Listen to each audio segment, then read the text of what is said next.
ہماری نیند ناقض وضو ہے، میں اور آپ سو جائیں تو وضو ٹوٹ جائے گا، اس لیے کہ غفلت طاری ہے، پتہ نہیں، اصل فی نفس ہی نیند ناقض وضو نہیں ہے، لیکن نیند میں چونکہ ہمیں ہوش نہیں رہتی تو ہو سکتا ہے وضو ٹوٹ گیا ہو، اس لیے وضو کے ٹوٹنے کا حکم لگ جاتا ہے۔ تو نیند فی نفس ہی اگرچہ ناقض وضو نہیں، لیکن نیند وہ حالت طاری کر دیتی ہے کہ ہمیں اپنی خبر نہیں ہوتی، لہذا ناقض وضو قرار پائی۔ لیکن نبیوں کی نیند ناقض وضو نہیں ہے۔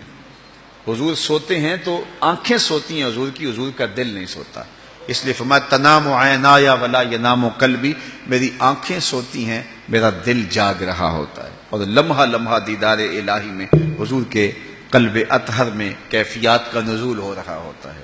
تو حضور کا قلب اطہر جو ہے وہ نکالا گیا اور پھر اس کے بعد حضور کے سینے میں رکھ دیا گیا، اور اس کے بعد جو ہے وہ سینہ اطہر جو شک کیا گیا تھا اس کو جوڑ دیا گیا، اور حضور یہ سب کچھ اپنی آنکھوں سے دیکھ رہے ہیں، اور اتنا کچھ ہوا خون کا ایک قطرہ بھی نہیں بہا ہے۔ یہ حضور کی نورانیت کا غلبہ تھا۔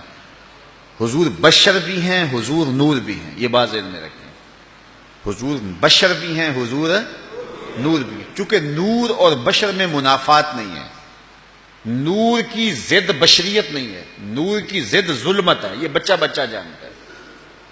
نور کا مقابل جو ہے، نور کی جو ضد ہے وہ ظلمت ہے، اندھیرا ہے، نور کی ضد بشریت نہیں ہے۔ یہ شیشہ ہے، یہ لوہا ہے، یہ نہیں ہو سکتا، چونکہ یہ آپس میں ضدیں ہیں۔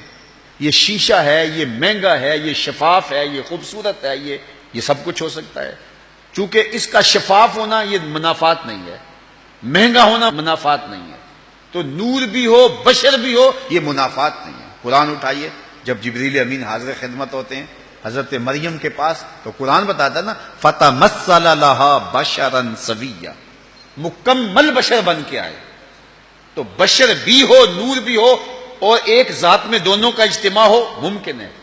نور کی ضد ظلمت ہے، نور کی ضد بشریت نہیں ہے، اور حضور بشر بھی ہیں، نور بھی ہیں۔ لیکن اگر بشر ہیں تو کائنات میں ایسا بشر کوئی نہیں، اگر نور ہیں تو کائنات میں ایسا نور کوئی نہیں۔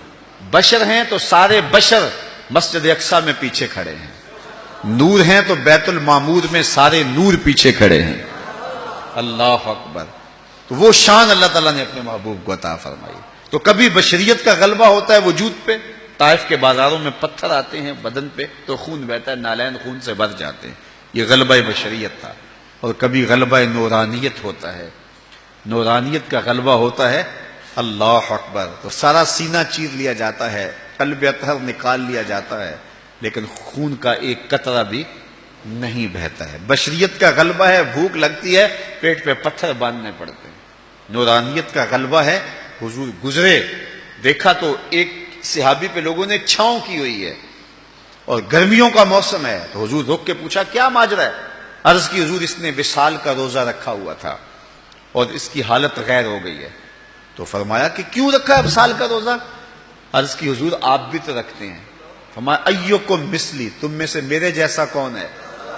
میں تو اپنے رب کے ہاں کھاتا بھی ہوں، اپنے رب کے ہاں پیتا بھی ہوں۔ تو کبھی کیفیت یہ کہ پیٹ پہ پتھر باندھنے پڑتے ہیں، اور کبھی یہ کہ وصال کا روزہ حضور رکھتے ہیں، اور آقا کریم علیہ الصلوۃ والسلام کو دیکھ کے کسی اور نے رکھا، کہا تم میرے جیسے تو نہیں ہو نا، ایکم مثلی، تم میں سے میری مثل کون ہے؟